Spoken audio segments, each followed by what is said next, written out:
नमस्ते विद्यार्थियों, स्वागत है आप सभी का संस्कृत की इस ऑनलाइन कक्षा में। और आज की इस कक्षा में हम कक्षा 8वीं की संस्कृत विषय की पाठ्यपुस्तक रुचिरा का पहला पाठ पढ़ेंगे। इस पाठ का नाम है सुभाषितानि। तो आइए हम पाठ प्रारंभ करें, उससे पहले पाठ के शीर्षक का अर्थ जानें और पाठ का एक संक्षिप्त परिचय भी प्राप्त कर लेते हैं। विद्यार्थियों, सुभाषित शब्द सु और भाषित, इन दो शब्दों के मेल से संपन्न होता है। अर्थात ये दो शब्द जब मिलते हैं, सु और भाषित, तो सुभाषित शब्द बनता है। सु का अर्थ है सुंदर, मधुर तथा भाषित का अर्थ है वचन। सु जो उपसर्ग है वह सुंदर और मधुर के अर्थ में आता है और भाषित शब्द का अर्थ होता है वचन, बोली गई बात। इस तरह सुभाषित का अर्थ सुंदर मधुर वचन है। ऐसी बात जो सुंदर हो, मधुर हो और हमारे लिए हितकारक हो, ऐसी बात को हम सुभाषित कहते हैं।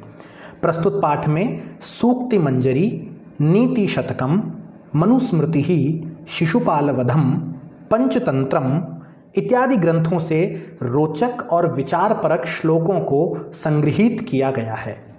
हमारे संस्कृत साहित्य के ग्रंथों में ऐसी एक एक पंक्ति की एक एक श्लोक के रूप में बड़ी सुंदर सूक्तियाँ और बड़े सुंदर सुभाषित दिए गए हैं। तो कुछ ग्रंथों में से हमने ऐसी ही सुभाषित का, ऐसे ही मधुर और सुंदर वचनों का संग्रह इस पाठ में किया गया है और आपके सामने प्रस्तुत किया गया है। आप इस चित्र के माध्यम से भी देख सकते हैं कि किस तरह सुभाषित शब्द बनता है। सु और भाषितानि, ये दो शब्द मिलते हैं। सु का अर्थ है सुंदराणी, मधुराणी, हितकराणी और भाषितानि का अर्थ है वचनानी, यानी सुंदर वचन, मधुर वचन या हितकर वचन ही सुभाषित कहलाते हैं। आप बिल्कुल नीचे की पंक्ति में परिभाषा देख सकते हैं। सुभाषितानि अर्थात सुंदराणी, मधुराणी, हितकराणी च वचनानी। ऐसे वचन, ऐसी बातें जो सुंदर हों, मधुर हों और हितकारी हों, वे सुभाषित कहलाती हैं। आइए अब हम पाठ में अग्रसर होते हैं और ऐसे कुछ सुभाषितों का परिचय प्राप्त करते हैं जो हमें जीवन जीने की अमूल्य सीख प्रदान करते हैं। विद्यार्थियों, अब हम इस पाठ का पहला श्लोक, पहला सुभाषित पढ़ने जा रहे हैं। इस क्रम में सबसे पहले हम दिए गए श्लोक का गायन करेंगे। उसके बाद इस श्लोक में आए हुए संधि युक्त शब्द देखेंगे, जिससे कि इस श्लोक का अर्थ करना और सरल हो जाए। बाद में हम इस श्लोक का अन्वय करेंगे। अन्वय अर्थात श्लोक के शब्दों को कर्ता कर्म क्रिया के क्रम से व्यवस्थित करेंगे और उसके माध्यम से हम इस श्लोक का अर्थ ज्ञान करेंगे। आइए सबसे पहले हम इस श्लोक का गायन कर लेते हैं। गुणा गुणज्ञेषु गुणा भवन्ति, ते निर्गुणं प्राप्य भवन्ति दोषाः। सुस्वादुतो यः प्रभवन्ति नद्यः, समुद्रमासाद्य भवन्त्यपेया। आइए श्लोक के गायन के बाद हम इस श्लोक में आए हुए संधि युक्त शब्द एक बार देख लेते हैं। सबसे पहला संधि युक्त शब्द आप देख रहे हैं अपनी स्क्रीन पर, समुद्रमासाद्य। यह दो शब्दों से मिलकर बना है, समुद्रम और आसाद्य।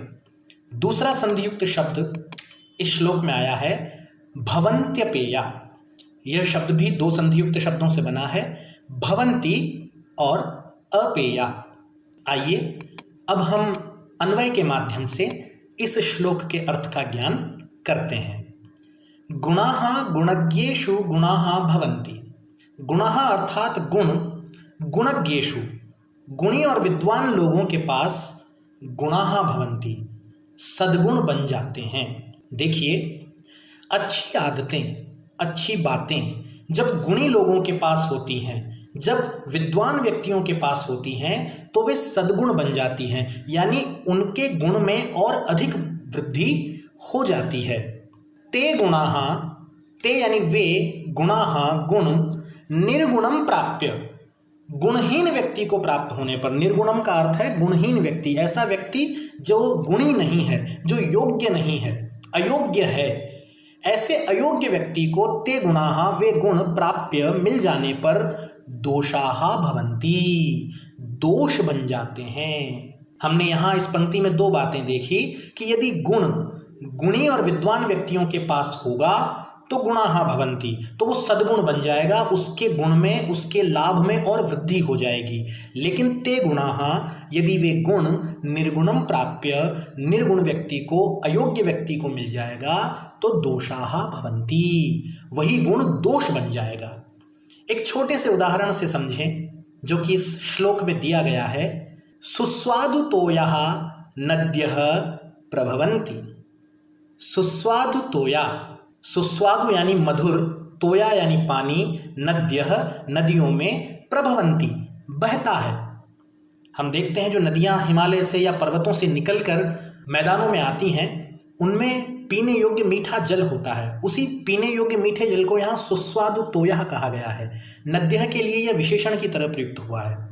सुस्वादु तोयः पीने योग्य पानी, नद्यः नदियों में, प्रभवन्ति बहता है, परंतु लेकिन नद्यः नदियां समुद्रम आसाद्य, समुद्रम समुद्र में, आसाद्य जाकर अपेयाः भवन्ति अपेय हो जाती हैं। वही पानी जो नदी में बह रहा था मीठा होता है, मधुर होता है, पीने योग्य होता है, लेकिन समुद्रम आसाद्य समुद्र में मिलकर, आसाद्य का अर्थ है मिलकर, अपेयः भवन्ति अपेय हो जाता है, पीने योग्य नहीं रहता।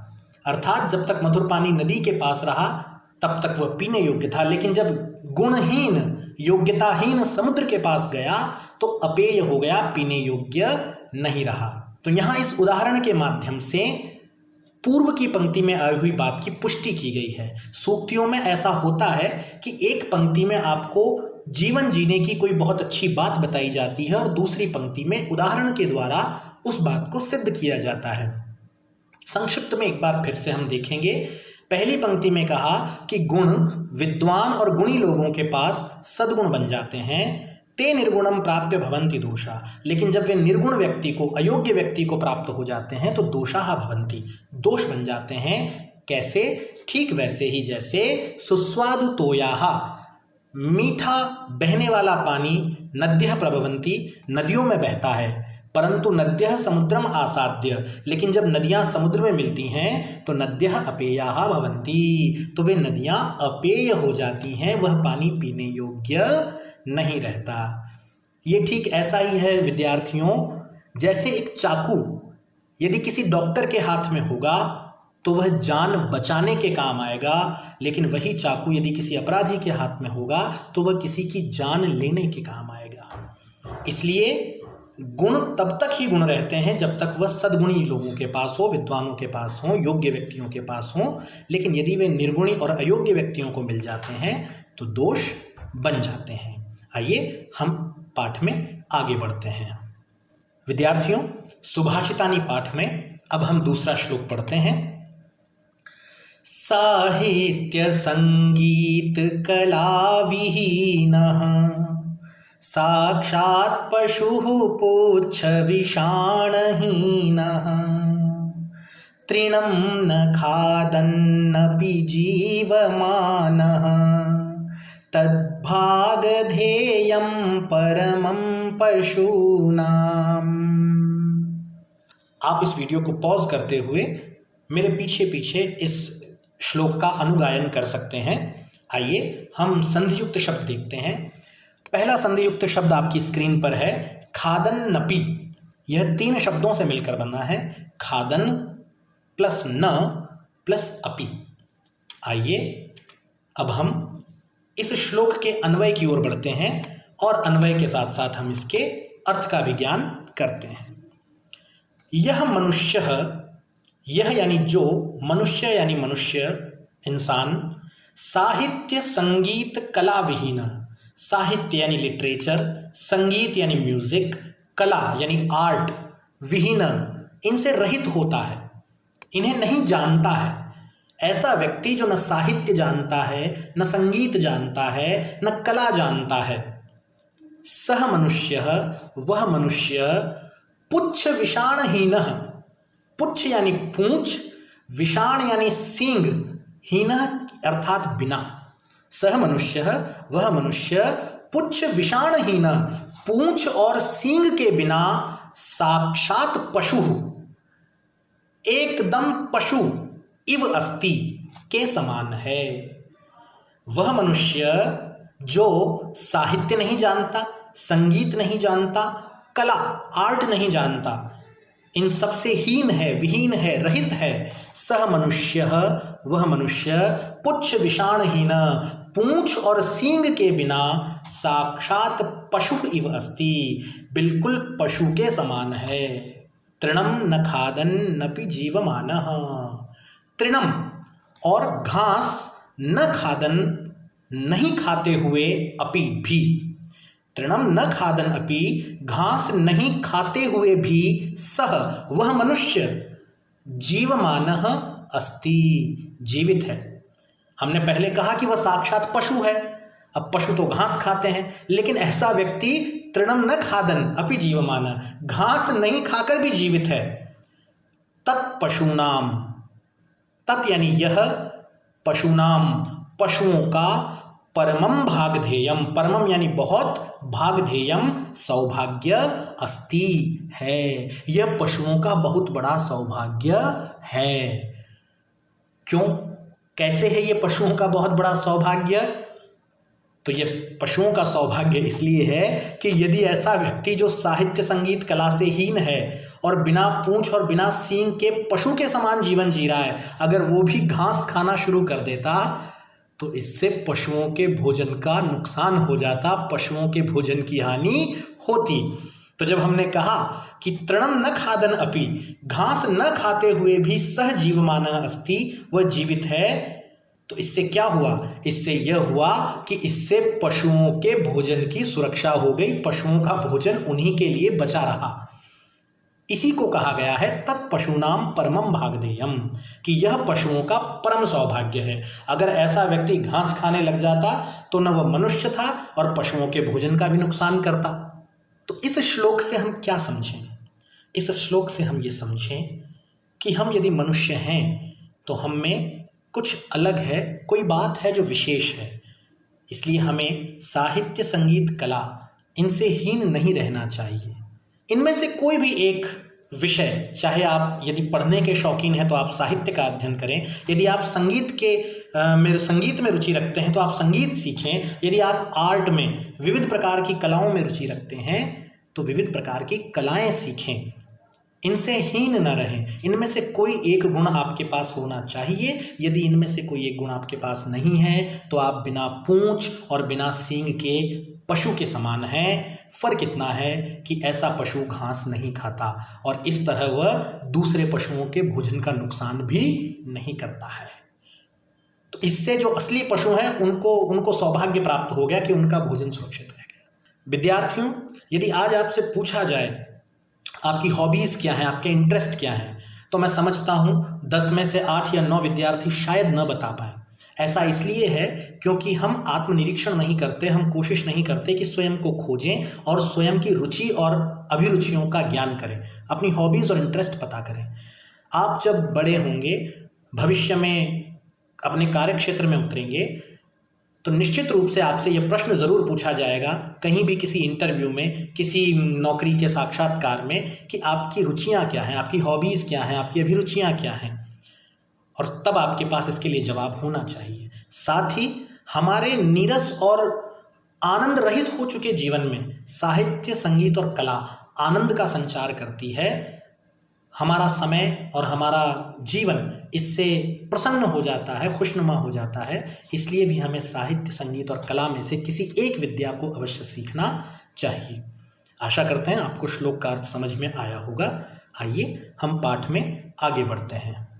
विद्यार्थियों, अब इस पाठ के तीसरे श्लोक में बहुत अच्छी बातें बताई गई हैं। ये बातें निश्चित रूप से जीवन में आपके लिए काम आने वाली हैं।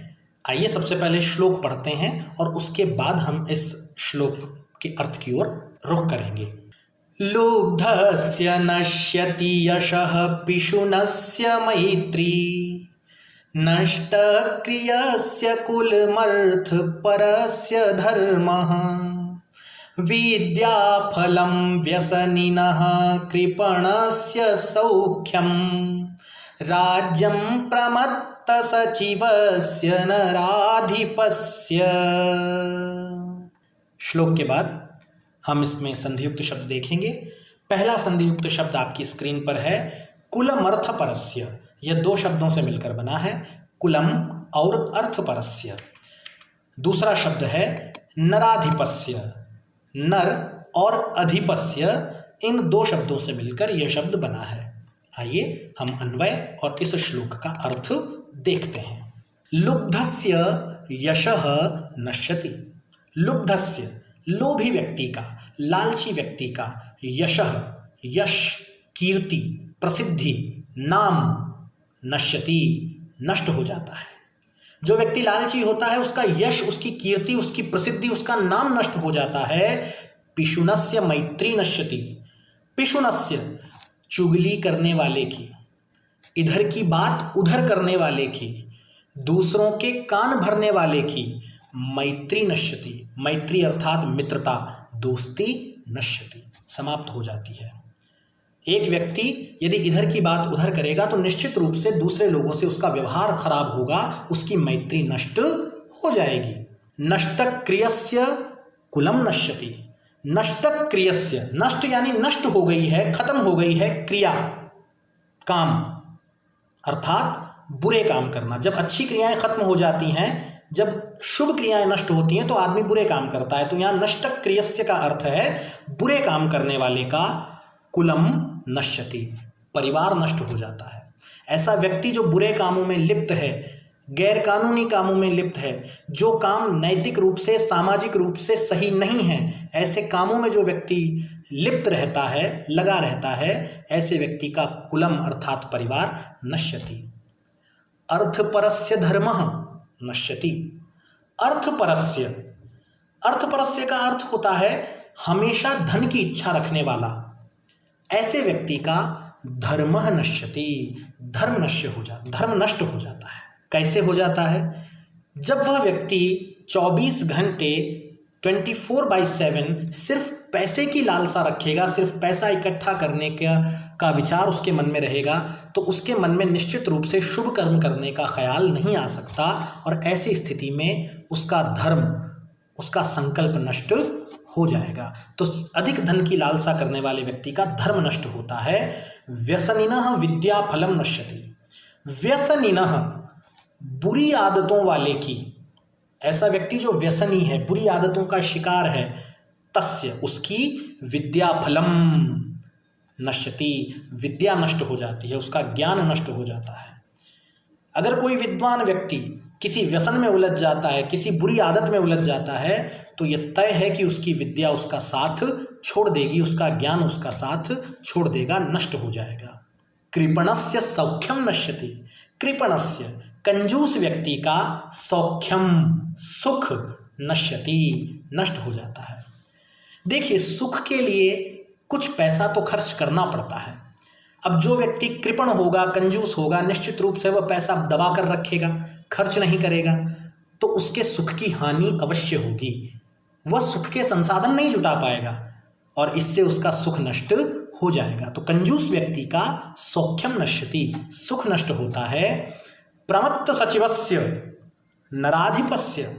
प्रमत्त सचिवस्य, प्रमत्त यानी विवेकहीन है, सचिवस्य मंत्री, नराधिपस्य ऐसे राजा का, ऐसा राजा जिसके सचिव, जिसके मंत्री प्रमत्त हैं यानी विवेकहीन है, जिनमें अक्ल न हो, जो मूर्ख हों, ऐसे राजा का राज्य नष्ट हो जाता है। कैसे नष्ट हो जाता है? देखिए, राजा को राज्य चलाने के लिए सचिवों की, मंत्रियों की आवश्यकता होती है। वे उसे सही गलत की सलाह देते हैं, राजा को क्या करना चाहिए, क्या नहीं करना चाहिए, यह सलाह देना सचिव का, मंत्री का कार्य होता है। अब यदि वह मंत्री विवेकहीन होगा, प्रमत्त होगा, मूर्ख होगा, तो क्या वह राजा को सही सलाह दे सकता है? और जब वह राजा को सही सलाह नहीं देगा तो निश्चित रूप से राजा का राज्य नष्ट हो ही जाएगा। तो हमें ऐसे व्यक्तियों से सलाह लेनी चाहिए जो विवेक युक्त हों, विवेकहीन व्यक्तियों से सलाह नहीं लेनी चाहिए, क्योंकि यदि हम विवेकहीन व्यक्तियों से सलाह लेंगे तो हमारा कार्य नष्ट होगा ही होगा। तो इस श्लोक में हमने जिन बातों को जाना उन्हें शीघ्रता से दोहराते हैं। लोभी व्यक्ति का यश नष्ट हो जाता है, चुगली करने वाले की मित्रता नष्ट हो जाती है, बुरे काम करने वाले का कुल अर्थात परिवार नष्ट हो जाता है, हमेशा धन की लालसा करने वाले का धर्म नष्ट हो जाता है, बुरी आदतों वाले व्यक्ति की विद्या नष्ट हो जाती है, कंजूस का सुख नष्ट हो जाता है और विवेकहीन मंत्रियों वाले राजा का राज्य नष्ट हो जाता है। आइए हम पाठ में आगे बढ़ते हैं। आइए अब हम सुभाषित पाठ का चौथा श्लोक पढ़ते हैं। पीत्वा रसं तु कटुकं मधुरं समानं माधुर्यमेव जनयेन् मधुमक्षिकासौ सन्तस्तथैव समसज्जन दुर्जनानां श्रुत्वा वचः मधुरसूक्तरसं सृजन्ति। अब हम इस श्लोक में आए हुए संधियुक्त शब्द देखेंगे। पहला शब्द है माधुर्यमेव। यह दो शब्दों से मिलकर बना है, माधुर्यम और एव। दूसरा संधियुक्त शब्द है जनयेन मधुमक्षिकासौ। यह तीन शब्दों से मिलकर बना है, जनयेत, मधुमक्षिका, असौ। इसके बाद हम तीसरे शब्द को देखते हैं। तीसरा शब्द है संतस तथैव। यह भी तीन शब्दों से मिलकर बना है, संतः, तथा और एव। यह तीन शब्द मिलकर संतस तथैव शब्द बना है। अब हम श्लोक का अन्वय और उसका अर्थ देखते हैं। असौ मधुमक्षिका, असौ अर्थात यह मधुमक्षिका यानी मधुमक्खी, समानम समान रूप से, मधुरम कटुकम, मधुरम यानी मीठा, कटुकम यानी कड़वा, रसम रस को, पीत्वा पीकर, माधुर्यम एव जनयेत, माधुर्यम यानी मीठा शहद ही, जनयेत उत्पन्न करती है, उत्पादन करती है। असौ मक्षिका, जिस प्रकार मधुमक्खी समान रूप से मधुरम कटुकम रसम पीत्वा, मीठा और कड़वा रस पीकर, माधुर्यम एव मीठे शहद का ही, जनयेत उत्पादन करती है, तथा एव तथा यानी उसी प्रकार, संतः सज्जन, सम सज्जन दुर्जनानाम, सम यानी समान रूप से, सज्जन अर्थात सज्जनों की, दुर्जनानाम अर्थात दुर्जनों की, बुरे व्यक्तियों की, वचः श्रुत्वा, वचः यानी बातों को, श्रुत्वा यानी सुनकर, मधुर सूक्त रसम, मधुर यानी मीठी, सूक्त रसम यानी वाणी ही, सृजंती उत्पन्न करते हैं या बोलते हैं। तो यहाँ जो मुख्य बात समझाने वाली है वह यह है कि संतः अर्थात सज्जन लोग जो होते हैं, साधु लोग जो होते हैं, वे सज्जन और दुर्जनों की वाणी को, सज्जन दुर्जनानाम वचः, सज्जनों की और दुर्जनों की वचः यानी वाणी को, समान रूप से श्रुत्वा सुनकर, मधुर सूक्त रसम सृजंती, मीठा सूक्त रस अर्थात मीठी वाणी ही, सृजंती बोलते हैं या उत्पादन करते हैं। अब इस बात को सिद्ध करने के लिए उदाहरण दिया है, और उदाहरण दिया है मधुमक्खी का, कि जैसे मधुमक्खी कड़वे फूल पर भी बैठती है, कड़वे फूल का रस भी पीती है, और ऐसे पुष्प का रस भी पीती है जिसका रस मीठा है, तो कड़वे और मीठे दोनों प्रकार के रसों को पीकर भी माधुर्यम एव जनयेत, जो शहद उत्पादन करती है, जो शहद पैदा करती है, वो मीठा ही होता है। चाहे वह कड़वे फूल का रस पिए, चाहे वह मीठे फूल का रस पिए, अंत में जो पदार्थ सामने आएगा, जो शहद आएगा, वो मीठा ही होगा। ठीक वैसे ही मधुमक्खी के समान ही सज्जन भी अच्छे और बुरे लोगों की बातों को सुनकर मीठी बातें ही बोलते हैं, अच्छी वाणी ही बोलते हैं। यह सज्जनों का स्वभाव है। तो इस श्लोक के माध्यम से कवि ने हमें सज्जनों का स्वभाव बताने का प्रयास किया है कि चाहे कोई हमसे अच्छी बात करे, चाहे कोई हमसे कड़वी बात करे, लेकिन बदले में हमें किसी व्यक्ति से कड़वे वचन नहीं बोलने चाहिए, बल्कि अपने मुंह से हमेशा मीठी वाणी ही बोलनी चाहिए। आइए अगला श्लोक देखते हैं। आइए अब हम इस पाठ का 5वां श्लोक पढ़ते हैं। विहाय पौरुषम यो हि दैवमेवावलंबते प्रासाद सिंहवत्तस्य मूर्ध्नि तिष्ठन्ति वायसः। इस श्लोक में आए हुए संधियुक्त शब्द हम देखेंगे। सबसे पहला शब्द है दैवावलंबते। यह 3 शब्दों से मिलकर बना है, दैवम प्लस एव प्लस अवलंबते। आइए अब हम इस श्लोक का अन्वय और इसका भावार्थ जानते हैं। यह अर्थात जो कोई भी पुरुष पौरुषम विहाय, पौरुषम यानी पराक्रम को, विहाय यानी छोड़कर, दैवम एव, दैवम एव का अर्थ है भाग्य के ही अवलंबते, भरोसे रहता है। यह जो मनुष्य पौरुषम विहाय, पराक्रम छोड़कर, दैवम एव अवलंबते, भाग्य के ही भरोसे रहता है, प्रासाद सिंहवत, प्रासाद यानी महल के बाहर रखी हुई, सिंहवत शेर की मूर्ति के समान, तस्य मूर्धनि, तस्य यानी उसकी, मूर्धनि यानी सिर पर, वायसाहा अर्थात कौवे, तिष्ठन्ति आकर बैठ जाते हैं। जैसे महल के बाहर रखी हुई शेर की मूर्ति के ऊपर कौवे आकर बैठ जाते हैं, ऐसे ही उस व्यक्ति के सिर पर भी आकर कौवे बैठ जाते हैं। अब यहाँ सिर पर कौवे बैठते हुए तो हमने कभी नहीं देखे, तो इस पंक्ति का अर्थ क्या है? सिर पर कौवे बैठने का अर्थ क्या है? इसका अर्थ है कि ऐसे व्यक्ति का समाज में ठीक वैसे ही अपमान होता है जैसे महल के बाहर रखी हुई शेर की मूर्ति का अपमान होता है। पक्षियों को पता है वह शेर की केवल मूर्ति मात्र है, वह असली शेर नहीं है, वह निष्क्रिय है, वह कोई काम नहीं कर सकता, इसलिए वे जाकर उसके सिर पर बैठ जाते हैं और उसका अपमान करते हैं। क्या कोई कौवा किसी जीवित शेर के सिर पर जाकर बैठ सकता है? नहीं बैठ सकता, क्योंकि उसे पता है वह जीवित शेर पराक्रमी है। जैसे ही कौवा उसके सिर पर बैठेगा वो उसे झपट कर पकड़ लेगा। लेकिन प्रासाद के महल के बाहर रखी हुई शेर की मूर्ति पराक्रमहीन है, उसमें कोई शक्ति नहीं है, वह कोई कर्म नहीं कर सकती, इसलिए एक कौवा भी उसके सिर पर बैठ जाता है और उसका अपमान कर देता है। ठीक इसी प्रकार यह पौरुषम विहाय देवम एव अवलंबते, जो पुरुष पराक्रम को छोड़कर भाग्य के भरोसे रहता है, समाज में उसका उसी प्रकार अपमान होता है जैसे राजभवन के द्वार पर स्थित सिंह की मूर्ति का होता है। अर्थात ऐसे व्यक्ति को समाज में कोई सम्मान नहीं मिलता। ऐसा व्यक्ति जो कर्म से हीन है, पराक्रम से हीन है, समाज उसे कभी सम्मान नहीं देता। हमें भाग्यवादी नहीं होना चाहिए, अपितु कर्मवादी होना चाहिए। हम अक्सर सुनते हैं कुछ लोगों को कहते हुए कि हमारे भाग्य में जो होगा वो हमें मिल जाएगा, हमारी किस्मत में जो लिखा होगा वो हमारे साथ हो जाएगा। ऐसे लोग भाग्यवादी कहलाते हैं।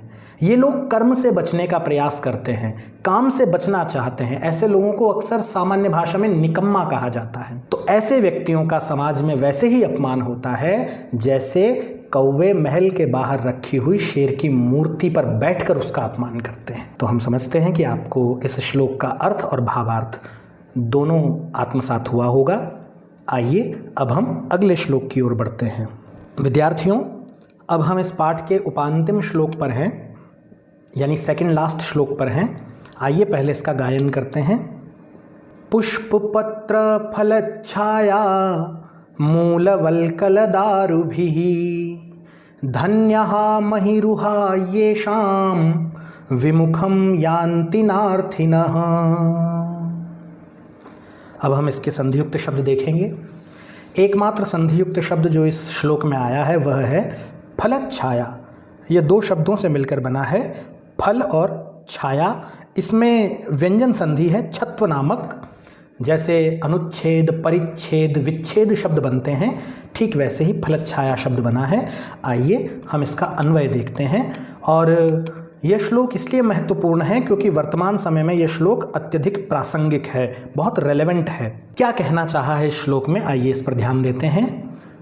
पुष्प अर्थात पुष्प से, पत्र यानी पत्तों से, फल फलों से, छाया छाया से, मूल जड़ों से, वल्कल छाल से, दारुभिः और लकड़ी से, दारू कहते हैं लकड़ी को, दारू भी लकड़ी से युक्ताः युक्त, एते महिरुहाः, एते यानी ये, महिरुहाः अर्थात वृक्ष, धन्याः सन्ति, धन्य हैं। पुष्प, पत्र, फल, छाया, मूल यानी जड़, वल्कल यानी छाल, दारूभी यानी लकड़ी वाले, एते महिरुहाः ये वृक्ष, धन्याः सन्ति धन्य हैं। क्यों धन्य हैं? पेड़ इसलिए धन्य हैं, येषाम जिनके, समीपम आगत्य पास आकर, अर्थिनः याचक मांगने वाला, विमुखम न यान्ति, विमुख यानी खाली हाथ, न यान्ति नहीं लौटता है। येषाम समीपम आगत्य, ये वृक्ष ऐसे हैं जिनके पास आकर के, अर्थिनः कोई याचक, कोई मांगने वाला व्यक्ति कभी भी विमुखम न यान्ति, खाली हाथ नहीं लौटता है। इसलिए ये महिरुहाः धन्याः सन्ति, इसलिए ये पेड़ धन्य हैं। क्योंकि जब भी कोई व्यक्ति कुछ मांगने आएगा तो पेड़ उसे कभी खाली हाथ नहीं लौटाता।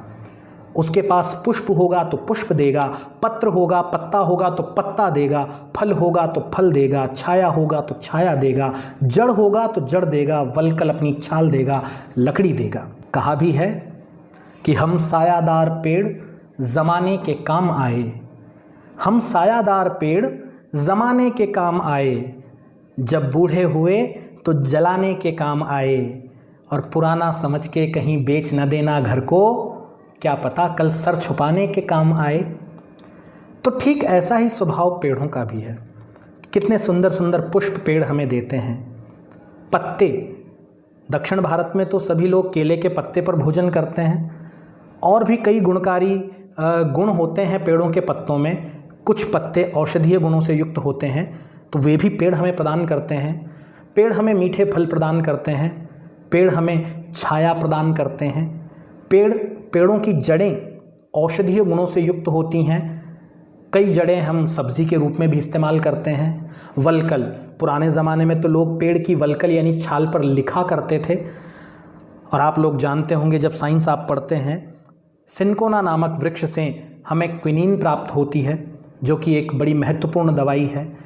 दारू भी, और अगर कुछ भी न दे, पेड़ सूख जाए, पेड़ के पास न पत्ते बचे, न फल बचे, न पुष्प बचे, तो भी एक अंतिम चीज़ पेड़ के पास अवश्य होती है, जो है दारू यानी लकड़ी। हम यहाँ अन्य बातों की चर्चा नहीं करेंगे, हालांकि पेड़ हमारे लिए बहुत गुणकारी हैं। एक शोध के अनुसार एक पेड़ मनुष्य को अपने पूरे जीवन काल में 15 लाख रुपए की सुविधाएं देता है। पेड़ हमें जीवन जीने के लिए ऑक्सीजन देता है, लेकिन हम यहाँ केवल उसके अवयवों की बात कर रहे हैं कि पत्र, पुष्प, फल, छाया, मूल, वल्कल, दारू, लकड़ी आदि।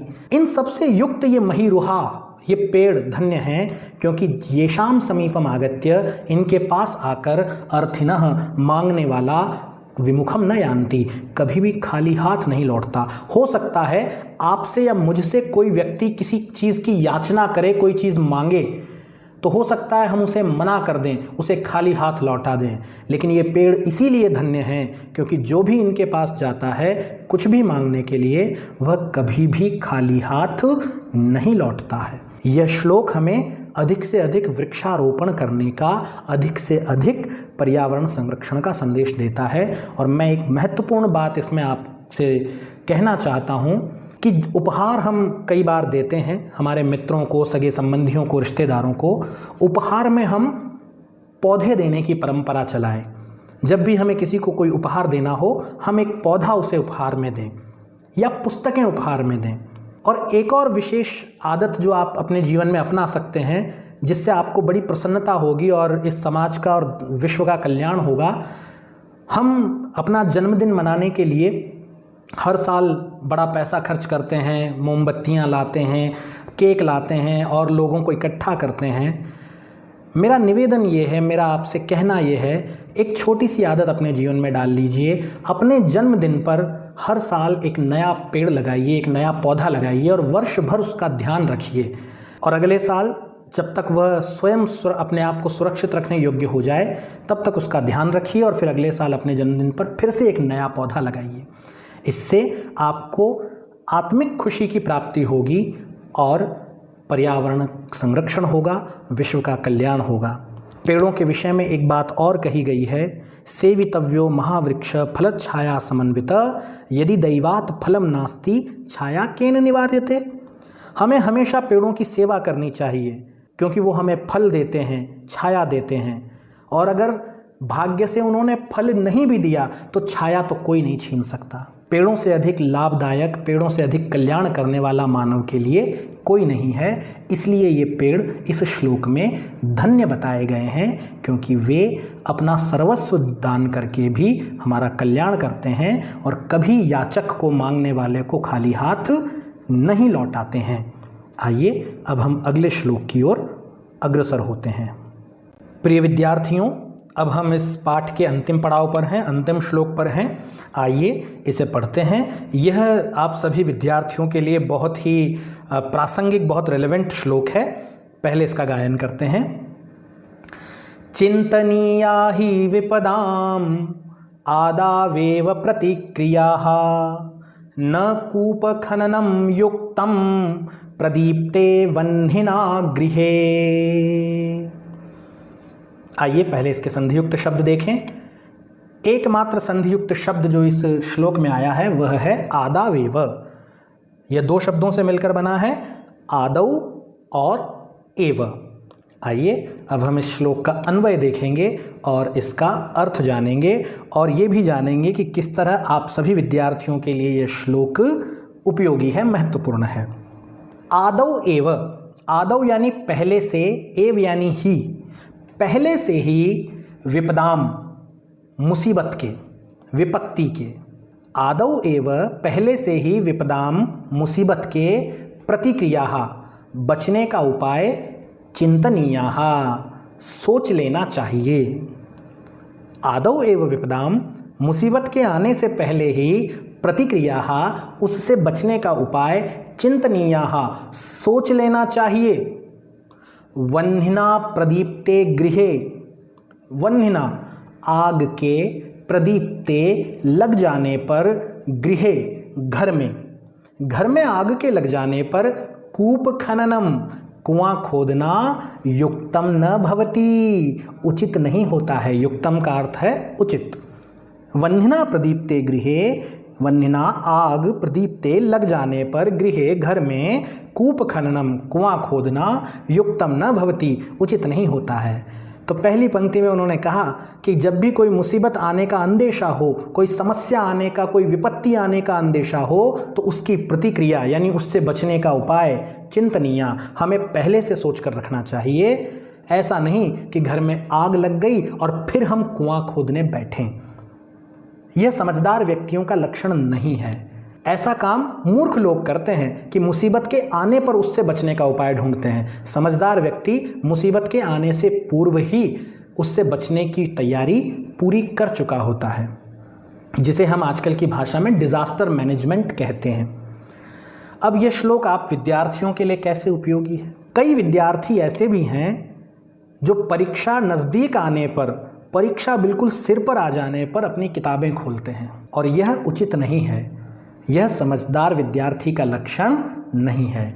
एक समझदार विद्यार्थी वह है जो परीक्षा के आने से पहले ही, विपत्ति परीक्षा ही होती है और परीक्षा ही विपत्ति होती है, तो समझदार विद्यार्थी वह है जो परीक्षा के आने से पूर्व ही उसका समाधान खोज कर रखता है, अर्थात अपनी तैयारी पूरी रखता है, अपने सारे विषयों को एक एक बार, दो दो बार पढ़ चुका होता है, एक एक बार, दो दो बार उनका रिवीजन कर चुका होता है, अपने जो डाउट्स होते हैं वो अपने अध्यापकों से क्लियर करवा लेता है, उनके समाधान प्राप्त कर लेता है।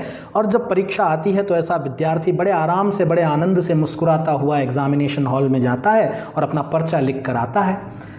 लेकिन वे विद्यार्थी जिन्हें आग लगने पर घर में कुआं खोदने की आदत है, वे कुआं खोदते ही रह जाते हैं और घड़ी की सुइयां 3 घंटे का समय तुरंत खत्म कर देती है और उनका कुआं अधूरा ही रह जाता है। अर्थात वे उस परीक्षा में कुछ भी अच्छा नहीं कर पाते और वे उस विपदा का, उस मुसीबत का शिकार हो जाते हैं।